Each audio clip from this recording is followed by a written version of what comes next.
최근에 교황이 그 아랍에미레이트를 방문했습니다. 아랍에미레이트는 이슬람권이고 중동입니다. 근데 왜 교황이 거기를 왜 갔겠어요? 뭔가 다 이유가 있는 거예요.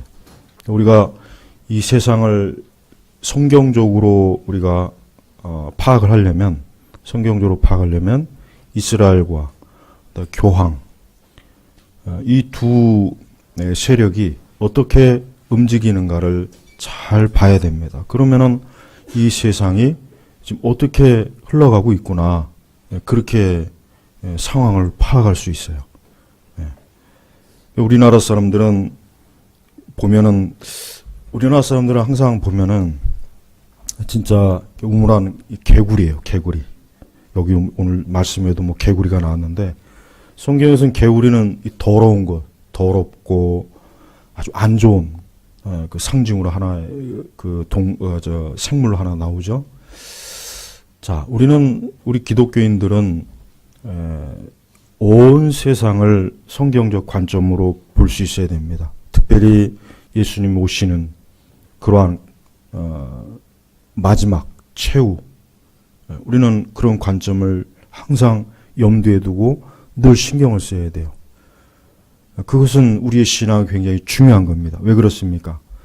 우리는 성경에 명확하게 나타난 대로 예수님께서 이 땅에 다시 오실 것이고, 예수님께서 분명히 이 땅을 심판하실 것이고, 그리고 이 땅은 주님 오시기 직전에 엄청난 많은 사건들이 일어날 거예요.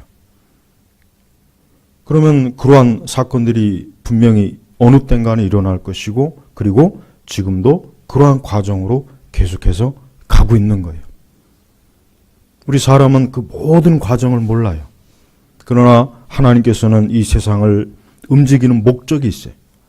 또 이 세상을 하나님께서 인도하시고 세상의 모든 일들, 세상의 왕들과 정치가들과 금융과 군대와 이 세상의 국가와 정부가 하는 모든 일들이 결국은 어디로 향하고 있느냐면 마지막 때를 향하고 있는 것은 그것은 분명한 사실입니다. 그럼 우리는 교황이 왜 중동에 갔겠는가? 그건 분명히 뭔가가 있습니다. 그것은 뭡니까? 점점 앞으로 이 세계가 점점 어때요? 점점 어떤 국경이라든가 종교적인 차이라든가 이런 것들이 계속해서 서서히 제거되는 거예요. 분명히 그렇습니다. 우리는 물론 잘못된 종말론 때문에 이런 부분에 대해서 좀 꺼리낌을 받을 수도 있겠지만, 한 가지 분명한 것은 우리가 그러한 마지막 때 종말에 대해서 우리가 잘 이해하지 못한다면 분명히 잘못된 종말론에 그만 속아서 미혹이 돼서 우리는 그릇된 판단과 결정을 내릴 수 있다는 것, 이건 우리가 주의해야 돼요. 그래서 우리는 매번 주님께서 이 땅에 다시 오실 것이고, 또 이 주님이 오시는 그때는 우리가 생각하는, 우리가 상상할 수 없던, 우리가 전혀 생각지 못했던 많은 일들이 이 지상에 분명히 벌어질 거라는 거, 이거를 꼭 염두에 둬야 돼요. 로마 교황은 특별히 평화의 상징으로 다녀요. 그 이전에 바오로 2세도 그랬지만 현대 카톨릭은 전략을 완전히 바꿨어요. 현대 카톨릭은 전략을 완전히 바꿨습니다. 그 전에는 카톨릭은 굉장히 권위적이고, 그 다음에 군주적이고, 그 다음에 제국주의적이고, 이 카톨릭은 상당히 그런 고압적인 자세를 유지했던 체제다가 요한 바울 제2 바티칸 공회 이후로는 완전히 얼굴을 완전히 바꿨어요. 가면을 바꾼 거예요. 그 본질은 안 바뀌었지만 가면이 바뀐 거예요. 굉장히 선하고 착하고 인권을 중시하고 무엇보다도 평화를 사랑하는 그러한 얼굴로 싹 바뀌어버렸어요. 그래서 사람들이 카톨릭을 좋아합니다. 그 전에 카톨릭은 굉장히 완고하고 고압적이고 전통적이고 그러한 것들을 추구하는 대단히 문턱이 높은 종교였는데, 카톨릭은 그러한 전략으로는 더 이상 현대 세계에서 카톨릭이 확장할 수 없다, 그런 판단을 가지고 모든 그런 문턱을 확 낮춰버렸어요. 그러고 난 다음에 특별히 이제 요한 바오로 2세가 교황이 된 이후에는 굉장히 로마 카톨릭은 개방적이 돼버렸습니다. 그 전에 교황은 잠깐 있다가 독살당했죠. 네, 독살당했어요. 요한 바오로 2세가 교황이 된 이유는 가톨릭은 포용적이고 더 어떤 이 세계와 모든 민족과 모든 종교와 모든 영역에서 가톨릭이 활동할 수 있는 그런 기반을 이 바오로 2세가 확 닦아버렸어요. 그래서 바오로 2세는 그가 교황으로 있을 동안 전 세계를, 우리나라도 2번씩이나 왔죠. 전 세계를 방문하면서 결국은 공산주의 세계도 무너뜨리는 데 있어서 바오로 2세는 굉장히 많은 역할을 했습니다.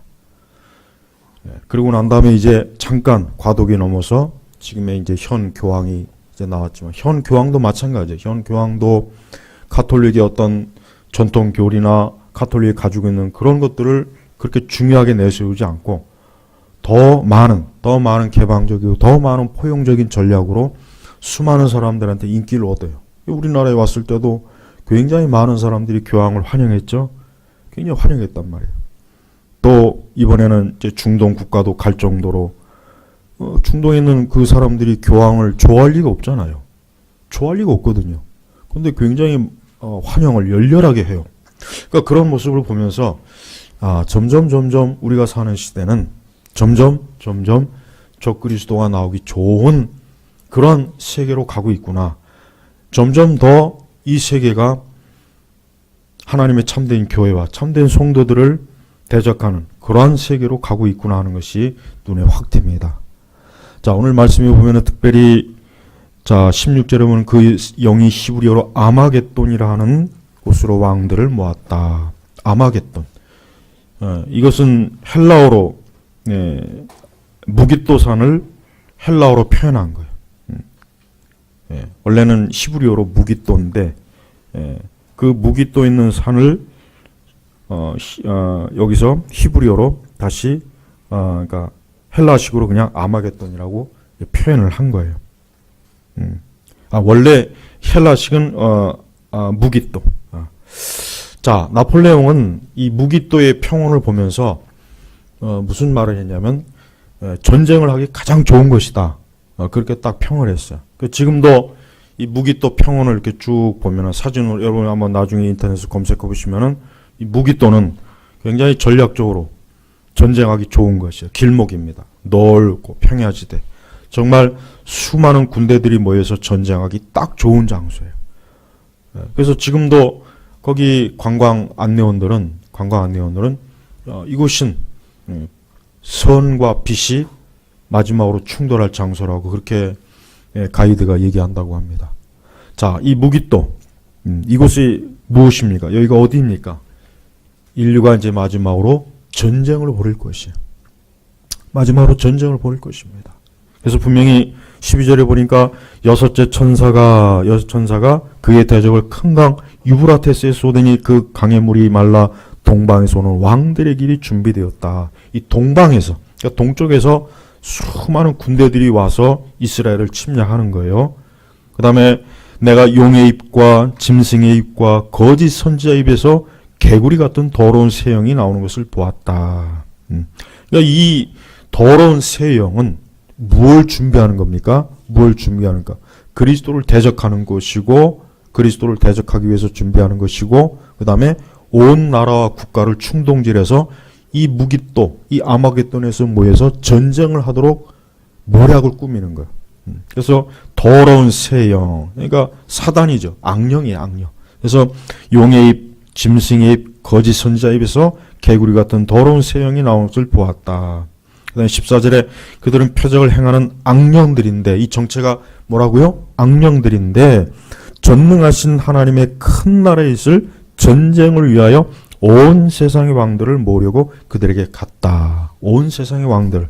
그러니까 온 세상의 정치 지도자들을 모아놓고 어때요? 전쟁을 하기 위해서 지금 어때요? 이 무깃도 골짜기에 일을 벌이려고 이 더러운 새영, 이 악령의 사자들이 그 시대, 이 시대가 어느 시대가 될지 모르지만 이 시대에 어떤 국제정치나 어떤 세계 경제나 세계 군사 전략에 굉장히 중대한 역할을 하게 되는 것이에요. 여러분, 우리가 이제 이 세상을 쭉 돌아가는 걸 보면은, 이 세상이 쭉 돌아가는 걸 보면은, 우리는 이제 단편적으로 알잖아요, 세상을. 단편적으로 알고, 뭐, 우리나라만 알고, 특히 우리나라 사람은 가만히 보면 전 세계에서 우리나라밖에 없는 줄 아는 것 같아요. 하지만 지도를 쭉 펼쳐놓으면은, 우리나라는 어디 있는지 찾기도 힘들어요. 굉장히 적습니다. 작습니다. 그러니까 우리가 이 좁은 틀 안에서 우리만 보니까 세상이 어떻게 흘러가는지 모르잖아요. 근데 확실히 보면은 저도 옛날에는 아주 오래전에는 야, 어떻게 아마겟돈 전쟁이 일어날 수 있겠는가. 오래전엔 그런 생각을 했는데 최근에 여러 많은 국제 정치학 책들을 쭉 읽어보니까 아, 진짜 전쟁이 일어날 수 있겠구나. 아, 진짜 온 세계 왕들이 전쟁을 하려고 이 무기또의 골짜기에 정말 모일 수 있겠구나. 그런 생각이 정말 들어요. 그래서 성경은 정말 틀림이 없는 거예요. 성경은 틀림이 없고 성경의 말씀은 반드시 성취되고 이 예언은 반드시 이루어질 것이라는 거. 이거는 정말 분명한 사실이에요. 그래서 여러분, 우리는 하나님의 큰 날, 마지막 때 전쟁이 있을 거예요. 예수 그리스도의 재림이 있기 전에 엄청난 전쟁이 있어서 그 날에 온 세계가 이 전쟁으로 인해서 난리와 엄청난 소동과 수많은 죽음과 파괴가 반드시 있을 것이라는 것을 우리가 알아야 됩니다. 여기에 중심은 이스라엘이에요. 여러분, 온 세계 국가가 한 180국가가 넘죠? 그 많은 국가의 중심이 되는 국가가 어디입니까? 이스라엘입니다. 이건 명백한 사실이에요. 그래서 이스라엘은 반드시 주님이 오시기 직전에 많은 유대인들이 그리스도께 온다는 건 사실이에요. 그건 분명한 사실입니다. 그래서 하나님께서는 이스라엘을 버리지 않았어요. 아브라함과의 언약을 취소하지 않았습니다. 마지막 때 하나님께서는 자기 백성을 다시 이끌어 올 거예요. 그러나 그 전후로 해서 이 땅에 있는 많은 곳에는 우리가 이 16절 15장에는 7 재앙을 가진 7 천사, 그 다음에 16장에는 하나님의 진노의 7 대접들이 계속해서 나와요. 그러니까 확실히 계시록에 이 엄청난 사건이 일어날 그 시점에는 우리가 생각하는 지금 같은 이 세상이 아니라 다른 세상으로 다른 정치 형태, 다른 어떤 경제 형태, 이런 것들이 분명히 그 세계는 이루어질 거라고요. 그래서 우리는 앞으로 이런 세상이 올 것이다. 앞으로 이런 때가 올 것이다라는 것을 우리는 적어도 말씀을 통해서는 어느 정도는 알고 있고 짐작을 하고 있어야 돼요. 근데 하나님께서는 뭐라고 합니까? 15절에 보니까 보아라. 자, 이제 앞으로 이와 같이 거짓 더러운 악령들이 온 세상의 왕들과 정치가들과 군대들을 움직여서 마지막 큰 전쟁을 준비할 것이다. 근데 그 장소는 아마겟돈이라 하는 것이다. 그래서 하나님께서 이 장소까지도 구체적으로 어때요?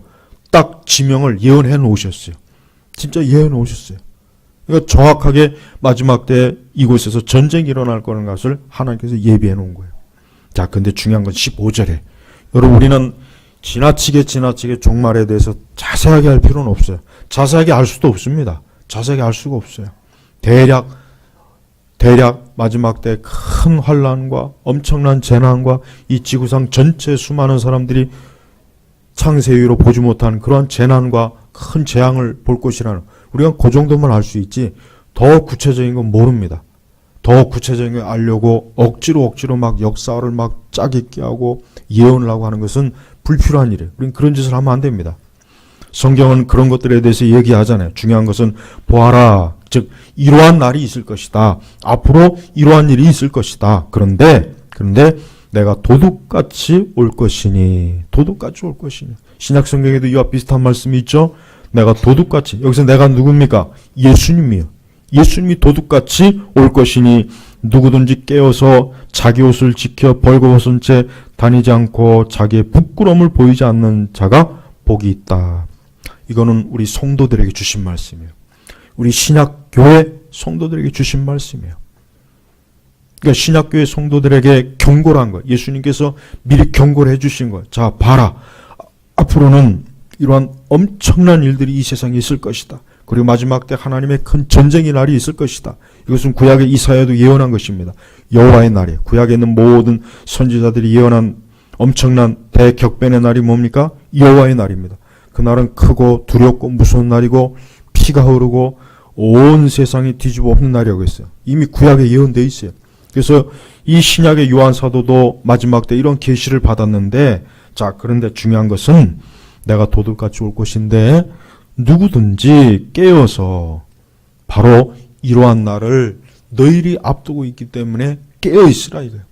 즉, 이 세상에 너희들이 절대 세상으로 달려가지 말아라.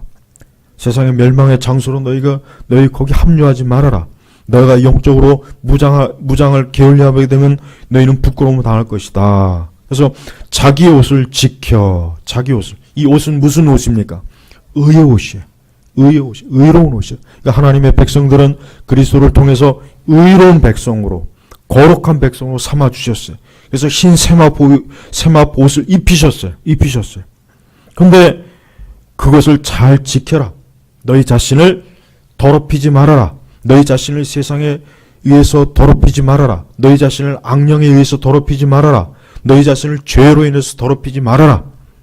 그걸 지키라는 거예요. 그래서 벌거벗은 채, 옷을 벌거벗다는 건 뭡니까? 이건 부끄러운 일이에요. 부끄러운 일. 아담과 하와가 선악과를 따먹고 난 뒤에 그들이 자기들이 옷이 벗은 줄 알고 부끄러워했잖아요. 그래가지고 급하게 무화과 나무 잎으로 옷을 해 입었죠. 부끄러움이에요. 부끄러움. 그러니까 죄를 짓는다는 의미는 뭡니까? 악을 행한다는 의미는 뭐냐면 부끄러움을 당한다는 거예요. 부끄러움을 당한다는 거예요.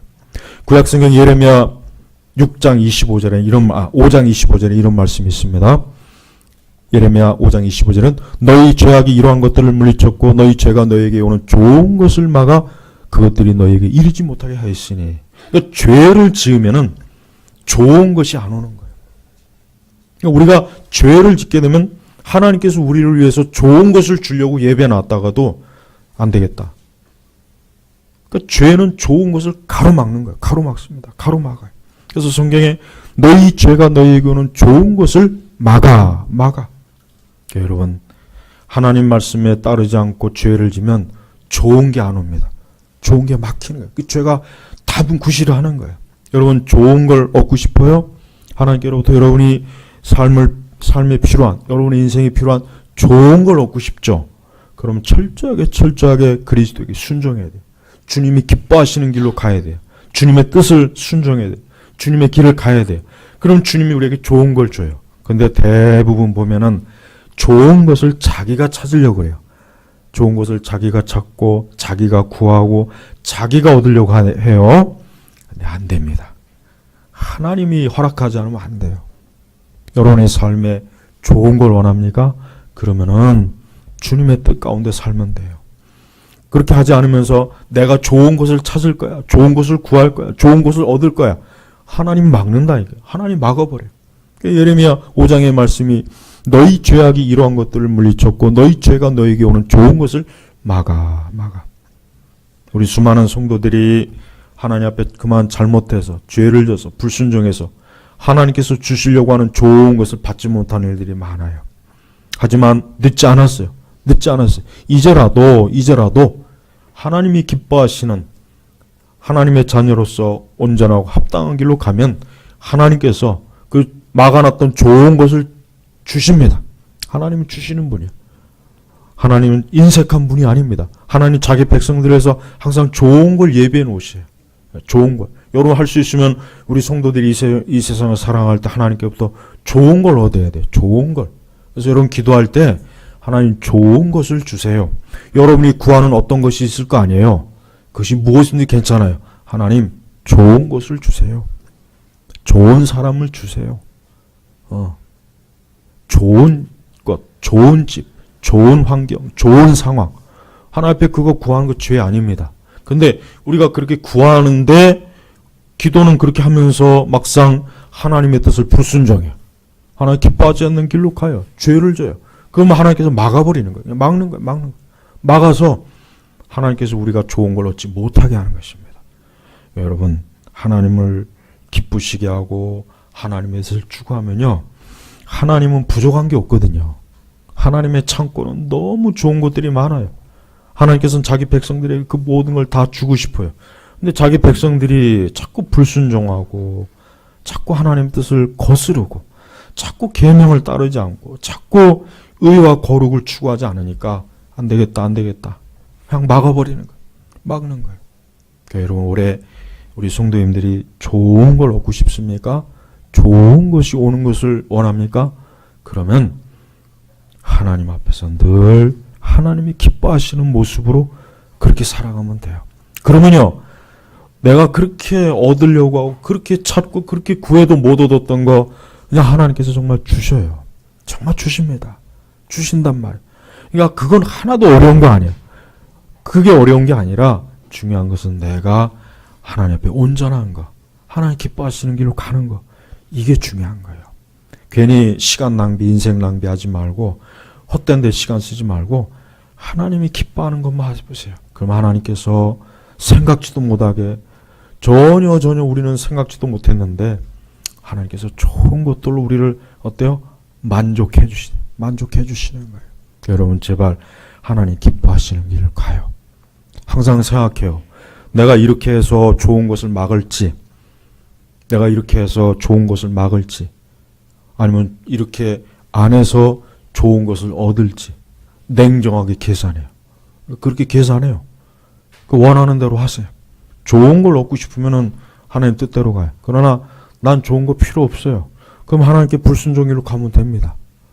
여러분, 하나님께서는 너무나 분명하신 분이기 때문에 우리의 생각이나 우리의 마음을 아셔요. 하나님께서 우리에 대해서 모르는 게 없어요. 근데 중요한 것은 우리가 하나님의 뜻을 알고 하나님 기뻐하시는 길로 가는 걸 하나님 원하시는데 우리는 고집을 세우거든요. 우리는 자꾸 우리의 뜻을 추구해요. 하나님께 합당하지 않은 걸 자꾸 가요. 그러니까 하나님께서 기뻐하지 않으니까 어때요? 막아버리는 거예요. 축복을 막아버리고 우리에게 유익한 것들을 막아버리고 그걸 막아버리는 거예요. 그러니까 여러분, 모든 책임은 다 우리에게 있어요. 책임은 우리에게 있는 거예요. 그러니까 하나님 원망하면 안 돼요. 이스라엘 백성들 보십시오.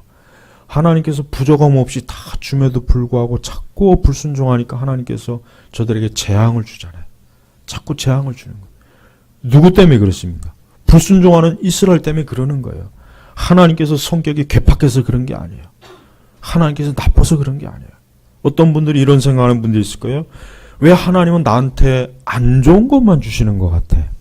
왠지 하나님은 나한테 좀 심하게 대하는 것 같아. 왠지 하나님 나에게 좋은 건 안 주고 항상 나에게 안 좋은 거, 내가 싫어하는 거, 내가 원치 않는 걸 하나님께서 주는 것 같아. 이런 생각하는 분들이 있어요.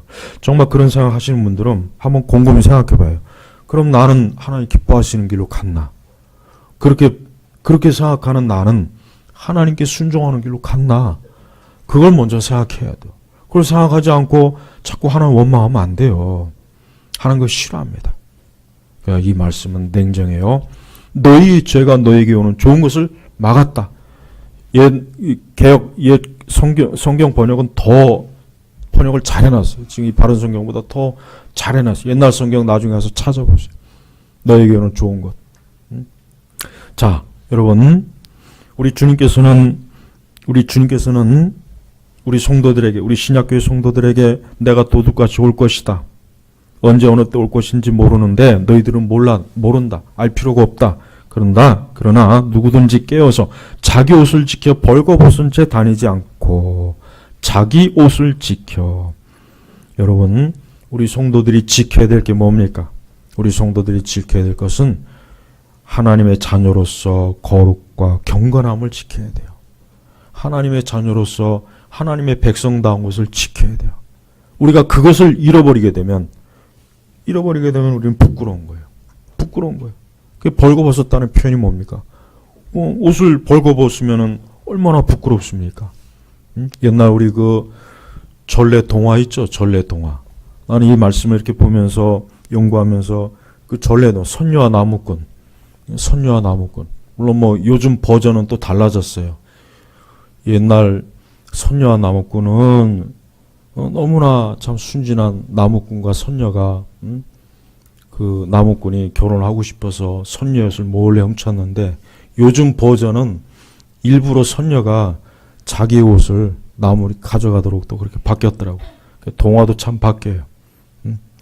자, 여러분, 우리 성도들은 자기의 거룩한 옷을 지켜야 돼요. 사람은 그 옷을 입은 걸 보면은 그 사람이 어떤 줄 딱 금방 표시나죠. 하나님께서는 우리에게 의의 옷을 입히셨어요. 야, 너 이제 그 더러운 옷 입지 마. 너 옛날 그 육의 옷, 너가 거듭나고 중생하기 전에 입었던 그 부패하고 썩은 옷, 그 더러운 그 옷 벗어. 내가 새 옷 입혀줄게. 그래서 흰 세마포 옷을 입혀줬어요. 근데 이 옷을 잘 간직하고 깨끗하게 해야 되는데 그냥 사방천지로 죄를 짓고 어리석고 미련하고 불신하고 그렇게 하다 보니까 어느새 보니까 어때요? 옷이 더럽혀졌어요. 나중에 더 시간이 지나니까 이제는 옷을 어디다 벗어놓고 어디서 잃어버렸는지도 모르는 거예요. 그러다 보니까 몸이 헐딱 벗겼네요. 그때 주님이 오시는 거예요. 주님이 그때 모습을 보는 거예요. 노아가 술에 취했을 때 어떻게 했습니까?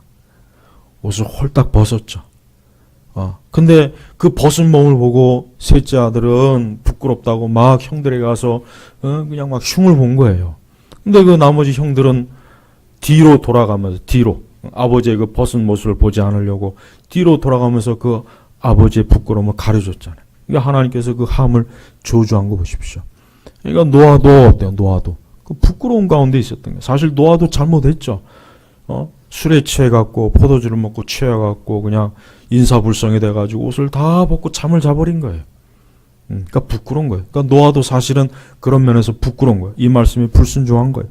자기 옷을 지켜 벌거벗은 채 다니지 않아야 되는데 그만 노아도 어때요? 노아도 긴장이 풀어졌겠죠. 아, 이제 정착했으니까 이제는 물이 다 빠져서 한 곳에 정착했으니까 이제는 농사를 짓고 그 포도 농사를 지은 것을 먹고 마시고 즐거워한 거예요. 즐거워한 거예요. 그러다 보니까 그만 옷을 벗은 거예요. 그러니까 우리 성도들은 절대로 영적 긴장을 늦추면 안 돼요. 매일매일 영적으로 긴장해야 돼요. 깨어 있어야 됩니다. 그래서 여기서 보니까 누구든지 깨어서 정말 깨어 있어야 돼요. 여러분 이번 명절 때도 깨어 있었습니까? 명절 때 어땠어요? 명절 때 말씀 읽고 기도했습니까? 명절 때도 가정 예배 드렸습니까? 그렇게 안 했다면은 여러분들은 이 명절을 잠을 잔 거예요. 옷을 벗은 거예요. 부끄러운 일을 저지른 거예요. 그거는 핑계를 대면 안 돼요. 뭐 그럴 수도 있죠. 뭐 며칠만 그러는데 아닙니다. 마귀는 그 며칠 사이에 우리를 넘어뜨려요. 마귀는 한순간에 우리를 넘어뜨려요. 마귀는 잠깐만 틈이 보이면 그냥 우리를 한순간에 무너뜨립니다. 그러니까 잠시도 깨어 있어야지, 깨어 있지 않고, 괜찮겠지. 지금은 괜찮겠지. 지금 뭐 어때? 그렇게 나가면은 그만 한순간에 부끄러움을 당하는 거예요. 우리가 특별히 관심을 가지고 봐야 될 말씀은 내가 도둑같이 올 것이니 이 말이에요. 사실 이 말이 제일 무서운 말입니다. 미리 예고를 좀 해주시면은 우리가 그때 미리 준비도 하고 이제까지 엉망으로 지냈지만 야 주님이 오신다니 언제 오신단다 우리 준비해 놓자. 근데 주님은 그게 아니에요. 주님은 도둑같이 오는 도둑같이. 도둑 이게 문제 이게 도둑같이. 그러니까 우리는 주님께서 언제 오실지를 모르는 거. 우리는 몰라요. 우리는 모르니까 물론 영적으로 잘 깨어있는 사람은 대략 주님이 오실 때로 그래도 짐작을 할 수 있겠지만 아예 깨어있지 못한 사람은 주님이 언제 올지 몰라요. 아예 모릅니다. 근데 도둑같이 오니까 그 도둑같이 왔을 때 어떤 사람은 자기 옷을 잘 지켜서 정말 주님 오실 때 신부로서 자기 단장을 잘 하고 있겠지만 어떤 사람은 그렇지 않게 어떤 사람은 그렇지 않아서 어때요? 부끄러움을 보이는 거예요. 주님 오실 때 부끄러운 거예요. 우리 주님이 지금 나의 모습과 내 영적 생활과 내 믿음의 생활을 봤을 때 우리 주님께서 우리가 살아가는 실제적인 삶을 봤을 때 우리 주님이 부끄러워서 고개를 돌릴 만한 일인지 아니면 우리를 칭찬할 말인지 한번 꼭 생각해 보십시오.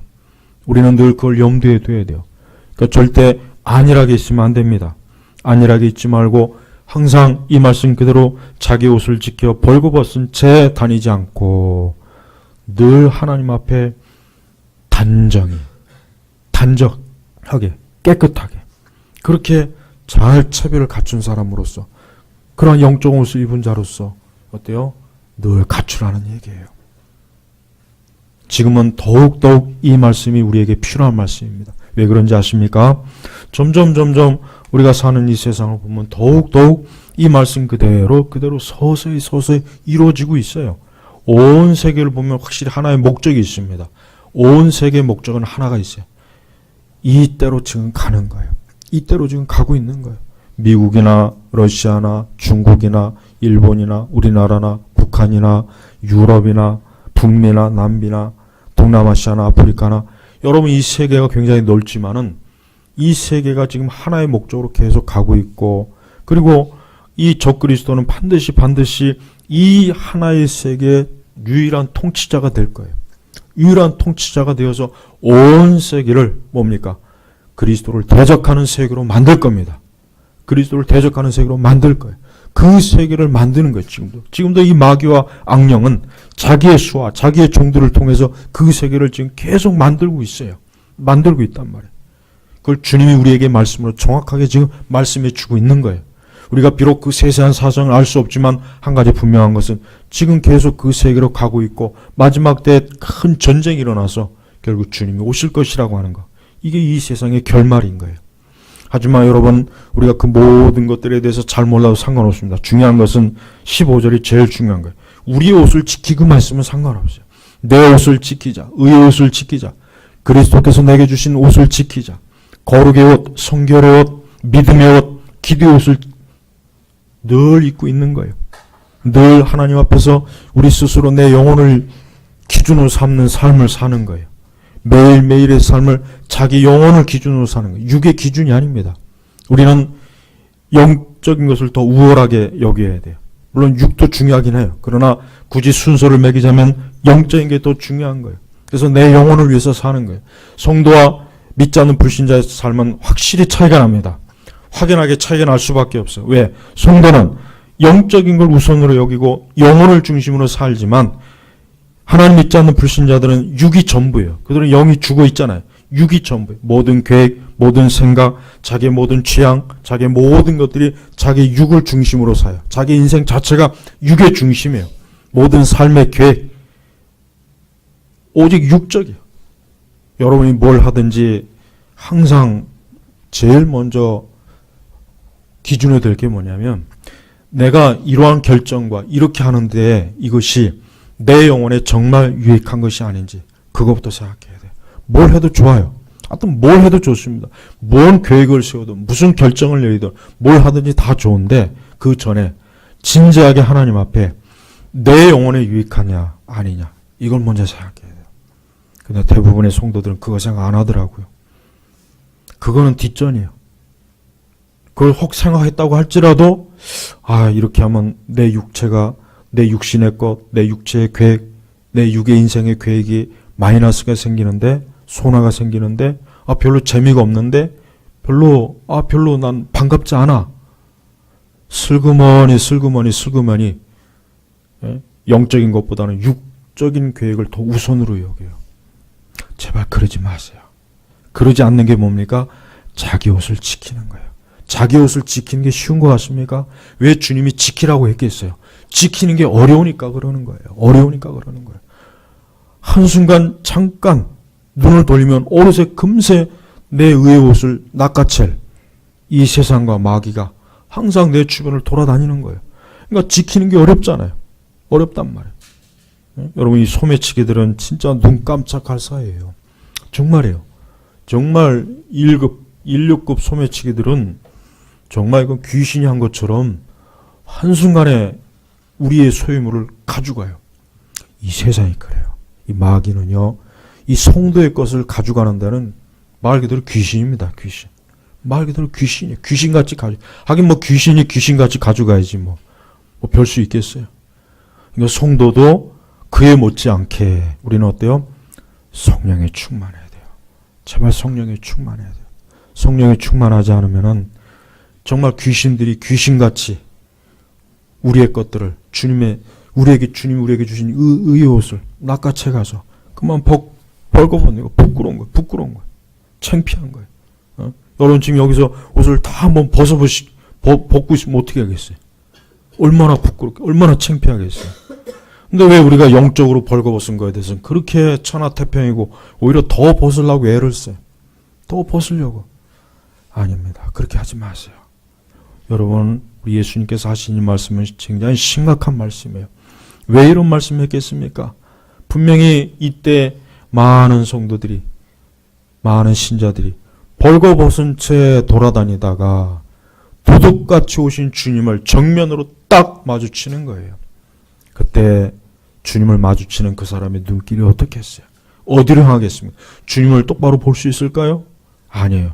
아마 제일 먼저 자기 옷, 벌거벗은 몸을 보고 아마 내가 이런 모습으로 주님 앞에 서다니 이게 무슨 부끄러움, 이게 무슨 창피한 일이란가. 내가 주님에게 이런 모습을 보이자고 이제까지 살아왔나. 얼마나 많은 자책감이 들 것이며 얼마나 많은 그 마음의 심령이 고통스럽겠습니까?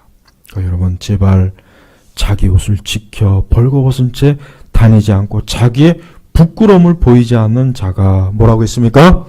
복이 있다. 복이 있다. 자기의 부끄러움, 자기의 옷을 지키는 자. 이런 사람이 뭐예요? 이런 걸 잘 관리하는 사람이 뭐예요? 복이 있다. 복이 있다 그랬어요. 이거 예수님이 하신 말씀입니다. 주님이 하신 말씀이에요. 이 말은 농담이 아닙니다.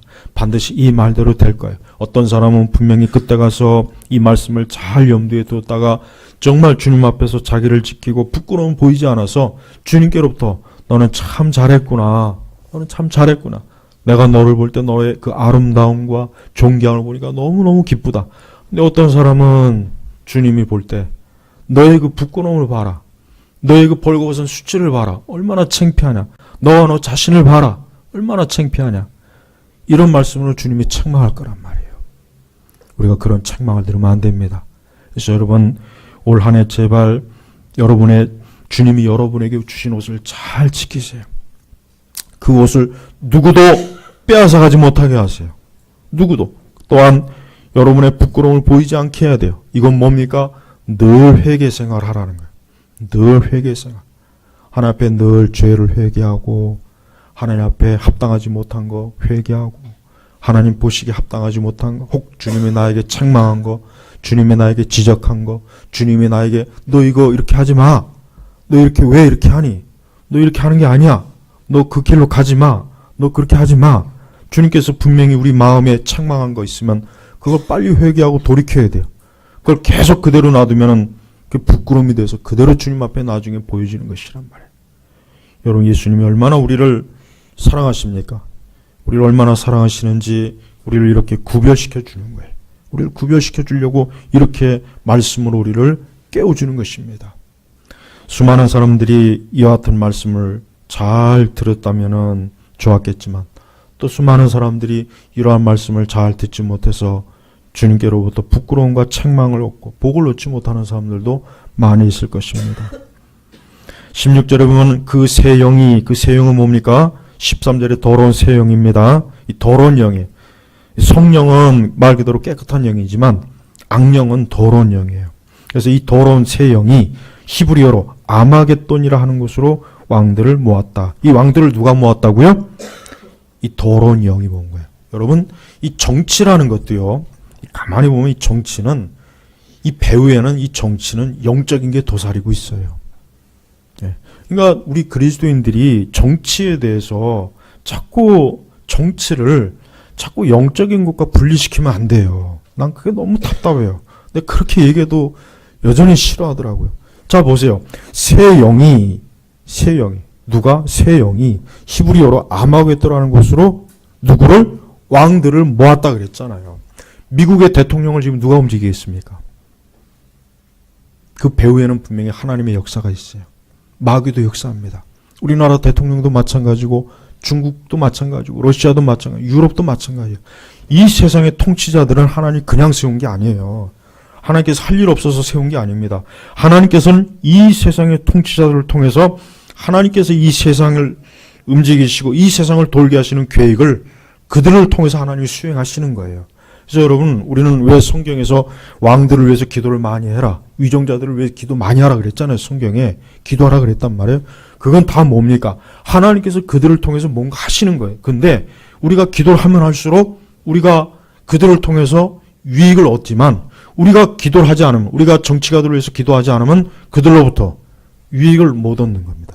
그게 하나님 정한 원리예요. 여러분, 왜 우리나라가 이렇게 정치적으로 혼란스럽고 왜 우리나라가 이렇게 정치적으로 엉망이 됐을까? 그건 다른 게 아닙니다.